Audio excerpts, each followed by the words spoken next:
오늘 말씀은 좀 이상합니다. 지나치게 의인이 되지 말라. 또 지나치게 지혜자도 되지 말라. 좀 이상하죠. 성경은 우리에게 의인이 되라고 하고 지혜자가 되라고 하는데 오늘 말씀은 또 지나치게 의인 되지 말라 하니까 좀 헷갈립니다.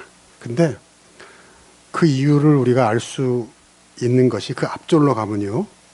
15절에 이렇게 시작이 됩니다. 내 허무한 날을 사는 동안에 그랬어요. 한번 따라해 보실래요? 내 허무한 날을 사는 동안에, 내 허무한 날을 사는 동안에. 그래요. 이 전도서를 쓴 사람이 솔로몬 왕이라고 그랬습니다. 솔로몬 왕은 뭐 권력, 부귀, 또 돈, 뭐 부족함이 없이 다 누려본 사람인데 그렇게 다 누려보고 한 말의 결론이 뭐예요? 헛되고 헛되며 헛되고 헛되니 모든 것이 헛되도다, 이거 아닙니까? 그러니까 이 세상이라는 건 기본적으로 허무하다는 거예요. 그렇죠. 여러분, 이 세상은 천국이 아니잖아요. 하나님 나라가 임했지만 이미 임했지만 아직 완성된 건 아니란 말이에요. 언젠가 예수님이 다시 오시는 날 하나님 나라가 완성이 되겠지만 그때까지는 이 세상에 사탄이 에베소서 2장 2절에 보니까 공중의 권세를 잡고 있다 그랬어요. 공중의 권세라는 건 하늘과 땅 사이의 권세를 가지고 있다, 이게. 선과 악의 싸움이 이루어지는 거죠. 물론 예수님이 재림하는 날 완전히 승리하고 이제 하나님 나라가 이루어지겠지만 그때까지는 악이 관영하기 때문에 우리가 사는 이 세상이 어떻다고요? 허무하고 악할 수밖에 없다, 그 말이에요. 그러니까 왜 이 세상이 허무하고 악한가 한 예를 보여줘요. 그래서 이게 뭐라고 하느냐면 자기 의로움에도 불구하고 멸망하는 의인이 있고 자기 악행에도 불구하고 장수하는 악인이 있다, 그런단 말이에요. 왜? 이 세상이 허무하기 때문에. 벌써 꽤 오래된 것 같아요. 한 20년 된 것 같은데 우연히 텔레비를 보는데 그 신정환이라는 어떤 가수인지 개그맨인지 연예인이 나와서 아마 지금은 무슨 불미스러운 일로 못 나오는 것 같은데 그때 이 사람이 이런 얘기를 하더라고요. 자기가 무슨 밤무대 또 무슨 나이트클럽 그런 거 있잖아요. 거기 하루만 뛰면 얼마 받는 줄 아세요? 4천만 원을 받는다고 하더라고요. 지금도 아니고 20년 전이에요. 20년 전에 하룻밤만 뛰면 얼마? 4천만 원 받는 거예요. 와. 여러분, 그분에게는 좀 죄송한 말이지만 그분이 그렇게 학교를 성실하게 다녔을까요? 아닐 것 같아요. 제가 듣기로는 날라리였던 것 같아요. 날라리. 그런데 인기가 있으니까 하룻밤에 4천만 원 버는 거예요. 아니, 그 친구 동창생 중에서 열심히 공부하고 선생님 말씀 잘 듣고 아주 착실하게 다녔어도 그렇게 돈 벌지 못하는 친구가 더 많을 거예요. 여러분, 이런 얘기입니다. 이 세상이라는 것이 험한 게 공부 열심히 했다고 꼭 나중에 잘 되지 않더라는 거죠. 선생님 말씀 잘 듣고 착실하게 살았다고 나중에 하룻밤에 4천만 원씩 버는 그런 부자가 되는 게 아니더라는 거예요. 세상이 공평하지 않아요. 세상은 부조리예요. 허무한 날이라는 거죠. 그런데 그렇게 의로움에도 불구하고 멸망하고 또 악인이 장수하는 세상, 성경이 왜 이런 말을 하는 거죠? 그 말씀하는 이유가 있어요. 뭐냐? 하나님을 믿는 너희들아, 너무 나이브하면 안 된다. 이 나이브, 그러니까 뭐라고 말할까요? 너무 천진난만하고 순진하고 세상 물정 모르고 그렇게 살아서는 안 된다는 거예요. 이 세상은 그렇게 만만한 곳이 아니야. 악한 곳이야. 허무한 곳이야. 이걸 모르면 시험에 빠지기 쉽다, 이거예요. 그렇잖아요. 이 공평하지 않고 부조리한 세상에 살다가 어떤 일을 당하면 너무 사람이 순진하면 크게 절망하고 실망하고 하나님이 계신데 왜 이런 거야 하면서 쓰러져서 못 일어나는 경우가 많더라, 그 말이에요. 그때 시험 들지 말라고 지금 이 말씀을 침처럼 준 겁니다. 예수님도 그러셨잖아요. 뱀같이 지혜롭고 비둘기처럼 순결하라. 아니 우리 생각에서는 성경엔 비둘기처럼 순결하게만 살라고 하는 것 같은데 그래서 이 세상을 못 산다는 거예요. 비둘기처럼 순결해야 되지만 뱀처럼 뭐 해야 된다? 지혜로워야 된다는 얘기죠. 균형을 맞춰야 되고 현실을 직시할 수 있어야 한다는 거예요. 여기서 먼저 우리가 깨달아야 할 교훈이 뭐냐면 인생은 결코 수학 공식처럼 착착 풀려나오고 뭐 하면 답이 똑같이 나오고 그런 게 아니더라는 거죠. 뉴스를 보니까 효성그룹이라는 회사가 창립 이래 처음으로 사원을 뽑을 때 인문계열만 뽑는다는 거예요. 왜 그런가 했더니 변화를 읽어내는 힘, 롤러코스터를 타는 타이밍을 읽어내는 힘은 인문학에 있다 이러면서요. 저는 그 뉴스 보고 너무 반갑더라고요. 왜냐? 제가 학부로 국문학과를 나왔는데 제가 졸업하고 시험을 치려고 보니까 국문과를 뽑는 회사가 별로 없어요. 예. 다 무슨 과를 뽑을까요? 이과 쪽을 많이 뽑더라고요. 나는 원서낼 자격도 없어. 예. 하긴 뭐 제가 처음에 국문과 학부를 갈 때도 사람들이 그러더라고. 국문과 간다니까 야 왜 굽는 과를 가냐 이렇게. 예. 근데 이번에 효성그룹이 인문계열만 뽑는다니까 반갑더라고요. 근데 왜 뽑는다고요? 변화를 읽어내는 힘, 롤러코스터 같은 이 세상을 적응할 수 있는 힘은 인문학에서 나온다는 거죠. 무슨 말이냐면 요즘 세상 돌아가는 것이 수학 공식처럼 딱딱 맞아 떨어지지 않는다 그 말이에요. 변화무쌍하다는 거죠. 이 변화무쌍한 이 롤러코스터 같은 세상에서 살아남으려면 수학 공식처럼 그렇게 그런 사고방식으로 안 된다는 거예요.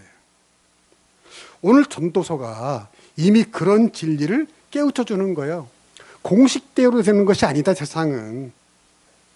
인생을 의롭게 살아도 멸망하는 경우가 있고 악하게 살았는데도 장선한 악인이 있더라. 이걸 우리가 직시해야 된다. 실제로 여러분 그런 경우 보셨잖아요. 여러분 주변에 건강관리 철두철미하게 하고 몸에 안 좋은 거 안 먹고 아주 뭐 그렇게 살았지만 일찍 가시는 분들이 있어요 없어요? 있어요. 근데 어떤 분은 그냥 술, 담배, 꼴초에다가 그냥 커피도 쓴 것을 그냥 사발로 마시고 해도 90까지 사는 분들이 있더라고요. 이 얘기입니다. 아까 말씀드렸잖아요. 공부 열심히 하고 착하게 살았는데 명분이 나왔는데 그냥 평범하게 심지어는 어렵게 사는 사람도 있고 학교 다닐 적에 순 날라리로 살았는데 그냥 시집달 가서 그냥 떵떵거리고 사는 사람도 있더라. 이게 세상이라는 것을 너는 직시해야 한다는 거죠. 그렇지 않으면 실족하게 된다. 이 허무하고 부조리한 세상에서는 수학 공식처럼 딱 맞아 떨어지는 일만 있지 않는다. 여러분 우리가 억울한 거 많이 보잖아요. 나는 운전하면서 법규를 지켰어요. 뭐 선 가라는 대로 갔어요. 신호 지켰어요. 했는데 불법 유탈한 차 때문에 내가 피해를 당하고 음주운전 때문에 내가 피해를 당한 경우가 많아요. 지금 이 얘기입니다. 세상이 이렇다. 수많은 뜻밖의 사건과 일들이 일어난다. 그러므로 수학 공식처럼 되지 않는 인생살이 속에서도 어떻게 하라는 거예요? 절망하지 말고 낙심하지 않고 다시 꿋꿋이 일어서서 뚫고 나가서 완주함으로써 한편의 드라마처럼 하나의 문학 작품처럼 수학 공식이 아니라 문학 작품처럼 살아가라 그 말입니다. 그래서 또 하나는 뭐냐면 그러므로 하나님을 경외하며 의지할 수밖에 없다 그거예요. 왜? 인생이 공식처럼만 된다면 왜 우리가 절대자를 의지하겠어요? 공식대로 사면 되는데. 근데 그게 아니거든요. 인생이라는 알 수 없고 예측할 수 없기 때문에 절대자를 의지할 수밖에 없다. 그래서 오늘 말씀에도 결론적으로 18절에서 뭐라고 말하냐면 하나님을 경외하는 자는 이 모든 일에서 벗어날 것임이니라. 아멘. 이렇게 권면하고 있는 겁니다. 여러분 인생이 공식처럼 되지 않기 때문에 하나님을 경외할 수밖에 없고요. 세상은 원래 이렇게 허무한 곳이니까 하나님 나라를 지향하며 살아야 된다. 이 교훈입니다.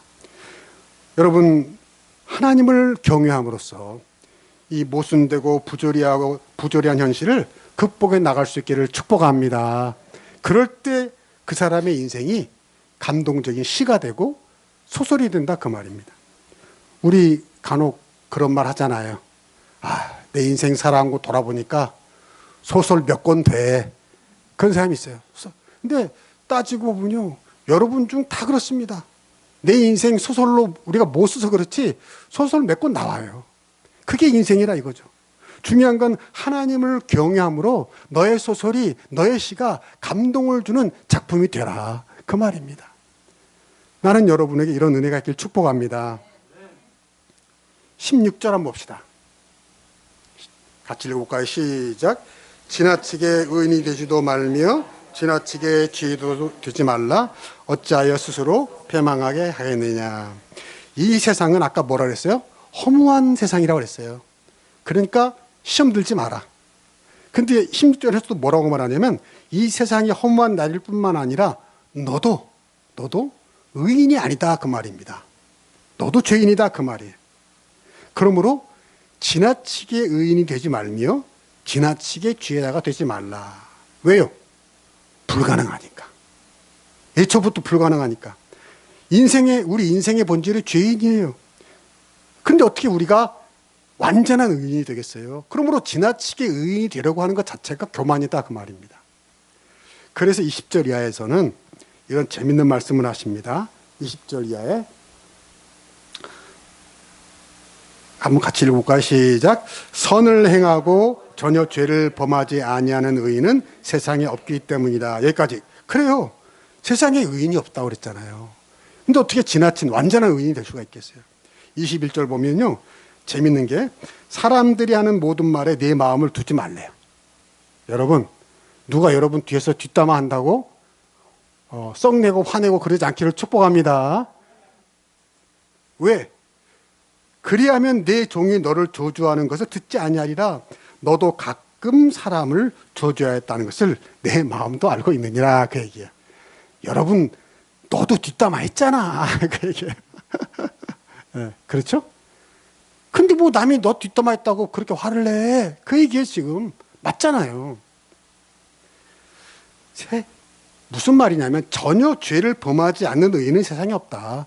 너도 남 뒷담화했고 너도 남 비난했고 그랬다 그 말이에요. 여러분, 우리 옛날에 그런 말 있잖아요. 임금님도 없는 자리에서는 욕한다 그랬어요. 예. 우리 그래요. 우리 흔히 그래요. 누가 나에게 나쁜 말을 했다 이거 내가 들었어요. 그러면 아니 왜 내가 없는데 뒤에서 그래요. 내가 없는데 뒤에서 그래. 근데 이 말이 이상한 거예요. 아니 그럼 없는데 뒤에서 하지. 그렇잖아. 그 앞에서 나쁜 말하면 그건 진짜 원수되자는 거 아니에요. 싸우자는 거 아니에요 진짜. 무슨 말이에요? 임금님도 뒤에서는 흉 본다 그거예요. 너는 임금도 아니잖아. 당연히 그럴 수 있다 이거예요. 오늘 말씀이 그거예요.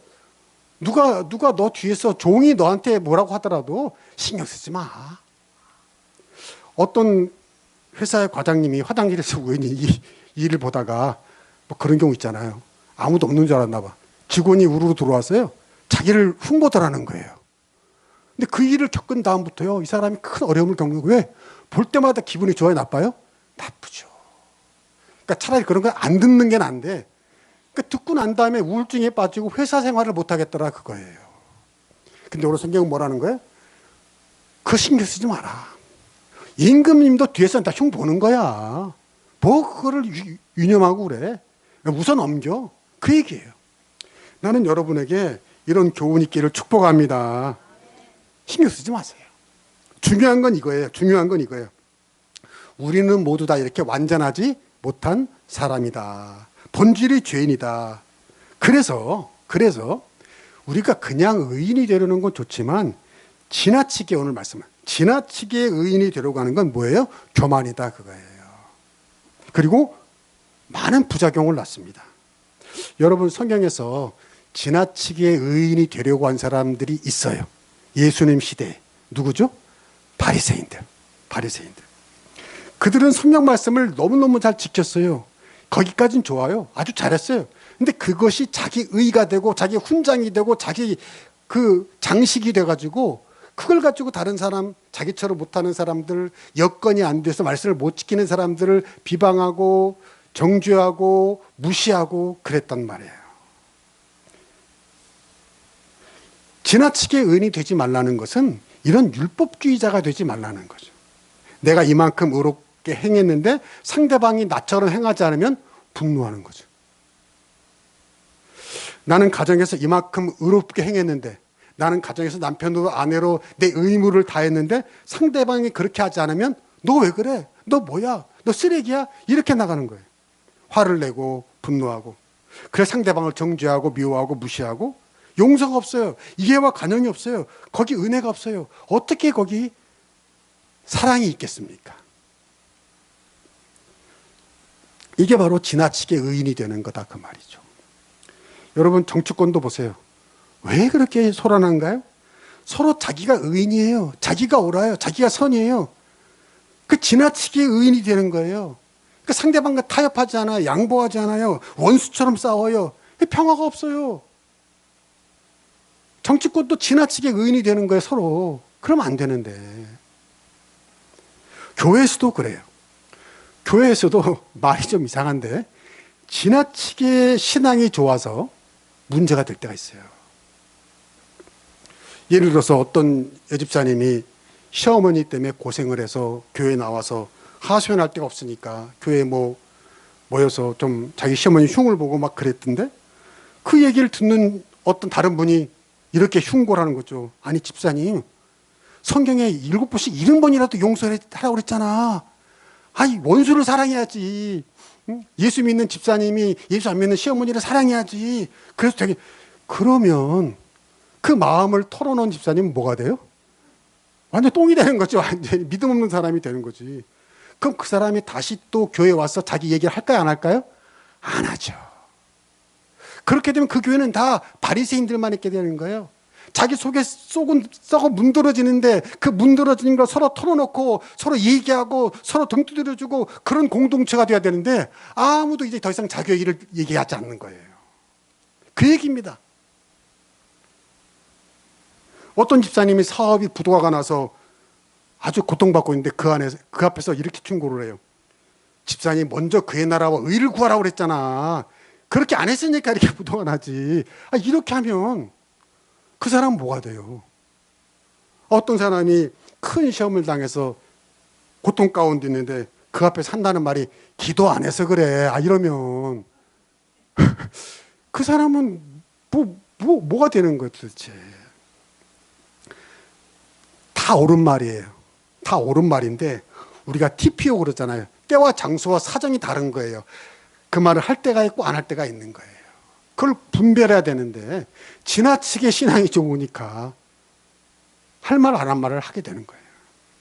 우리는 지나치게 의인이 되려고 하고 지나치게 지혜자가 되려고 해요. 누군가를 가르치려고 해요. 공감이 아니라 훈계를 하려고 해요. 근데 보세요. 예수님은 그랬나요? 예수님은 안 그랬어요. 예수님은 완전한 의인 중에 의인이셨지만 죄인들을 공감해 주시고 죄인들과 어울리셨어요. 바리새인이나 니고데모 같이 똑똑한 척하는 사람들에게는 돌직구를 그냥 아낌없이 날리셨지만 죄인들에게는 오히려 그런 말씀 안 하셨어요. 같이 어울리시고 눈물을 닦아주시고 위로해 주시고 그러면서 그들의 마음을 열어주셨죠. 왜? 그들은 상처가 많으니까. 여러분 때로 우리는 예수님보다 더 의인이 되려고 할 때가 있다 이거예요. 우리가 반드시 문제에 답을 줘야 되고 하는 그런 강박증을 가질 필요가 없어요. 문제의 정답, 문제 해결은 예수님이 하시는 줄로 믿습니다. 우리는 그 사람 곁에 있으면 돼요. 곁에서 공감해 주면 돼요. 우리는 뭔가 말을 해야지 된다고 생각하는데 그럴 필요 없어요. 여러분 우리가 어떤 사람이 참 슬픈 일을 당했는데 무슨 위로할 말이 없잖아요. 고민하지 마세요. 내가 뭔가 위로를 해줘야 돼. 어떻게 할 필요 없어요. 그냥 곁에 있어주면 돼요. 가만히 곁에 있어주고 그랬구나. 그랬겠네. 화가 많이 났겠어. 정말 힘들었겠다. 이것만 해주면 돼요. 그럼 그때 하나님께서 예수님께서 역사하시는 줄로 믿습니다. 우리가 곁에 있어주면 일은 하나님이 하시는 거예요. 예수님이 하시는 거예요. 주님이 우리에게 원하시는 건 의인이 되라는 게 아니고요. 우리는 본질상 죄인이에요. 어떻게 완벽한 의인이 되겠어요? 주님이 우리에게 원하시는 건 의인이 아니라 다정한 사람이 되라. 똑똑한 사람이 아니라 선한 사람이 되라 이겁니다. 17절로 한번 가봅시다. 17절 시작. 지나치게 악인이 되지도 말며 지나치게 우매자도 되지 말라. 어찌하여 귀한 전에 죽으려 하느냐. 아멘. 이 말씀을 삐딱하게 들으면 지나치게 악인은 되지 말고, 그러니까 뭐 적당히 악인이 되면 되나? 이건 아니에요. 너무 멀리 가서 돌아오지 못할 정도로 악인이 돼서는 안 된다, 그런 얘기입니다. 예를 들면 이런 겁니다. 에베소서 4장 20절 시작. 분을 내어도 죄를 짓지 말며 해가 지도록 분을 품지 말고 마귀에게 틈을 주지 말라.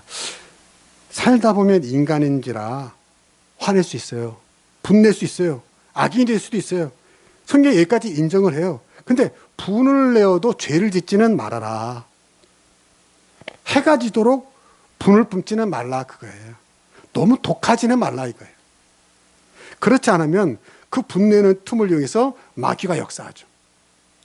돌이킬 수 없는 행동을 하게 하고 주워 담을 수 없는 말을 뱉게 하고 다시 회복할 수 없는 관계가 되게 한다는 거예요. 사람이 화낼 때가 있잖아요. 열받을 때가 있잖아요. 그럼 뭐 와다두두두 막 쏟아볼 수도 있어요. 막 좀 거친 말을 하면 뭐 지랄할 수가 있단 말이에요. 근데 거기서 한번 지랄하고 끝나야 되는데 그 후에 그걸 가지고 더 너무 가버리면 다시 돌아올 수가 있다 없다? 없게 된다, 그 말이에요. 그러지는 말라 이거예요. 우리가 성내고 화내는 것도 악인이지만 죄까지 짓는 악인은 되지 말아라. 분을 내더라도 곧 풀어라. 지나치게 악인이 되지 말라. 쉽게 돌아올 수 있는 사람이 되라, 그런 얘기예요. 또 여기 보면 지나치게 우매한 자도 되지 말라 그랬습니다. 이 말씀은 아까 지나치게 지혜자도 되지 말라와 같이 생각해 봐야 돼요. 아까 지나치게 지혜자도 되지 말라는 건 뭐냐면 너무 똑똑한 척하지 말라 이거예요.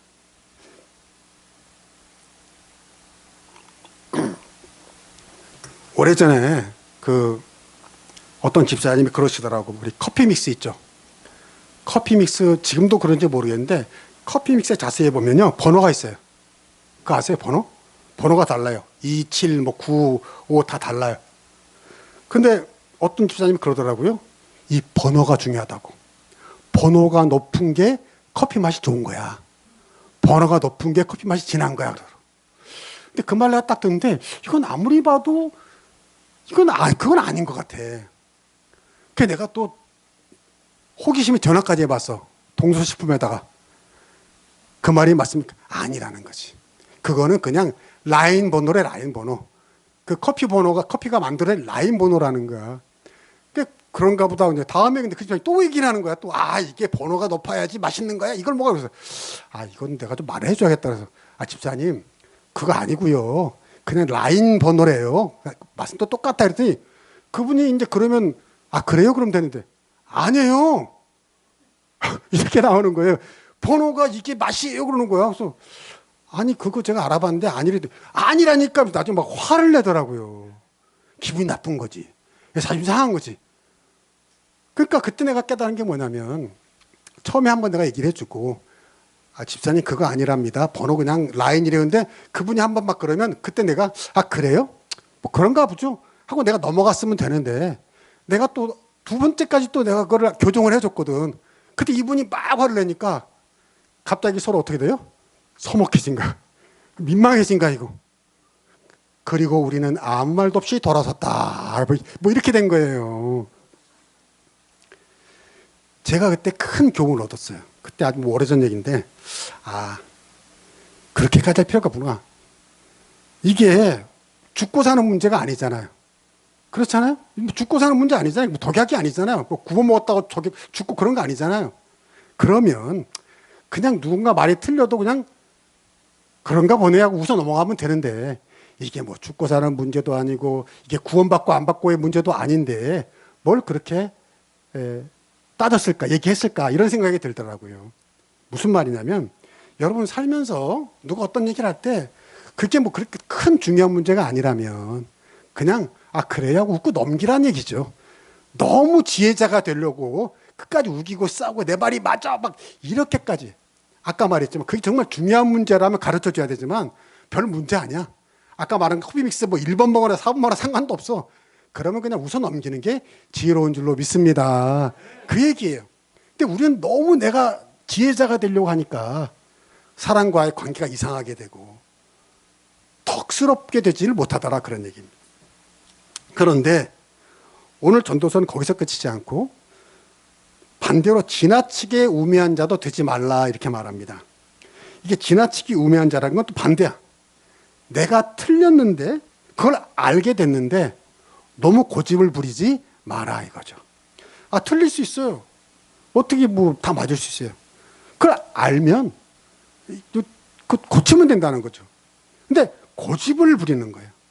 자존심 상한다 고집을 부리는 거예요. 이런 고집이 인간관계를 망치지만 더 중요한 건 하나님과 우리의 관계도 망치게 되는 줄로 믿습니다. 하나님과 우리 사이에서 이러면 안 된다 이거예요. 우리가 살면서 어떤 잘못을 합니다. 실수를 합니다. 깨닫습니다. 이게 아니구나. 그럼 빨리 돌아서면 되는데 고집을 부려요. 고집을 부려. 마치 애고방 바로처럼 10가지 재앙을 줬는데 한두 가지 재앙 맞으면 빨리 뉘우쳤으면 되는데 더 강팍해지잖아요. 더 강팍해져. 그래가지고 하나님께 대들고, 이게 바로 뭐냐? 지나치게 우매한 자가 되는 거다 그 말이죠. 나는 여러분이 어떤 일이라도 빨리 회개하고 빨리 돌아서는 사람이 될 수 있기를 축복합니다. 하나님을 경외하라. 하나님은 우리가 죄인이라는 것, 잘못할 수 있는 피조물이라는 것을 다 아신다는 거죠. 그러니 중요한 건 하나님께 고집을 부리는 사람이 되지 말아라. 지난주 어떤 신문을 보니까요, 말랑말랑한 뇌가 인생을 바꾼다 그런 글이 있더라고요. 그래서 제목이 내가 재밌어가지고, 또 내가 또 여러분의 건강에 지대한 관심이 많잖아. 건강에 관한 거 알려주면 좀 좋겠다 해서 딱 읽어봤어요. 했더니 권준수라는 한양대 의대 석좌 교수님이 쓴 글인데, 이분이 오랫동안 진료를 해보니까 제일 병이 안 낫고 회복이 더딘 환자들이 이렇게 보니까 주로 고집센 환자들이 그렇더라 그 말이에요. 약도 시키는 대로 안 먹고 이건 어쩌자고 말이 많고, 또 생활 습관도 고치는데 안 고치고, 또 그런 얘기 해주면 오히려 기분 나빠하고, 그런 환자들이 병이 잘 안 낫는다. 근데 그런 환자는 뭐냐? 뇌가 말랑말랑하지 않고 딱딱한 환자다 그런 얘기를 하더라고. 근데 뇌가 말랑말랑한 환자들은 뭐냐? 의사 말을 잘 순응하는 환자들. 이렇게 하면 이렇게 하고 저렇게 하면 저렇게 하고, 먹으라 먹고 안 먹고, 그런 환자들은 잘 낫더라. 근데 뇌가 딱딱하고 뇌가 물렁물렁하다는 거 뭐냐면, 그분이 좀 어려운 설명을 하는데 이런 거래요. 우리 뇌에는 신경가소성이라는 게 있는데, 저도 무슨 말인지 모르겠어요. 설명은 이런 거라는 거죠. 새로운 자극을 자주 받으면 그 자극의 신경세포끼리 새로운 연결을 만들어서 상처가 잘 회복되고 병이 빨리 난다 이거예요. 그러니까 뇌가 말랑말랑한 유연한 사람은 뭐냐면 새로운 조언을 잘 받아들이는 거죠. 그리고 그게 습관이 돼가지고 새로운 시냅스 연결, 그 시냅스라는 게 내가 찾아보니까 신경세포 사이에 그 신호가 전달되는 접점인데, 그 시냅스 연결이 잘 된다는 거야. 접점이 잘 이루어진다는 거예요. 어떤 사람이? 뇌가 말랑말랑한 사람이, 잘 듣는 사람이, 긍정적인 사람이. 그래가지고 신경세포가 빨리 이렇게 회복이 되고 도파민과 세로토닌 같은 좋은 물질들이 많이 나와서 효과가 있게 된다 그런 얘기예요. 근데 고집이 센 사람은, 그러니까 뭔 얘기를 하면은 잘 안 듣고, 안 돼, 싫어, 못해, 노, 이런 사람은 뇌가 딱딱하다는 표현으로 그 의사 선생님이 한다 그 말이죠. 나는 여러분이 말랑말랑한 사람들에게 축복합니다. 무슨 일이든지 해볼까? 할 수 있어? 돼야 돼 하는 긍정적인 사람들이 뇌가 말랑말랑하고 접점이 잘 이루어져서 개선이 된다. 여러분, 제가 이 글을 읽어보니까 바로 이게 예수 믿는 사람인 줄로 믿습니다. 아멘하는 거죠. 어떤 것이든지 아멘하는 태도. 아멘하는 태도가 뭐예요? 예, 아멘, 그렇게 될 줄로 믿습니다. 그렇게 될 것입니다. 라는 태도죠. 여러분, 오늘 말씀이 이겁니다. 지나치게 의인이 되지 말고, 의인이 되는 건 좋아요. 근데 뭐라고요? 지나치게 의인이 되지 말고, 지혜자가 되는 건 좋아요. 근데 어떻게? 지나치게 지혜자도 되지 마라. 지나치게 악인도 되지 말고 지나치게 우매한 자도 되지 말라. 한마디로 말하면 지나치다는 건 뭐예요? 고집이라는 거죠. 강팍함, 딱딱함, 교만이고 자기의다.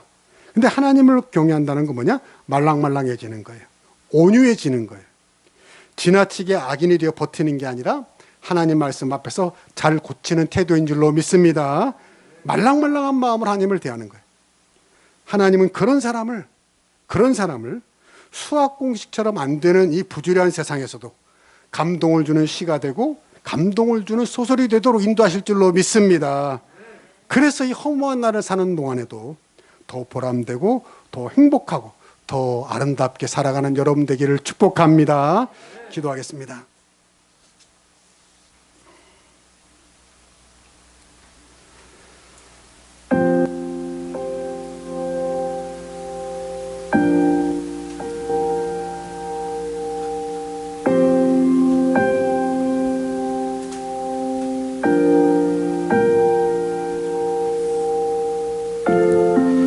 하나님 감사합니다.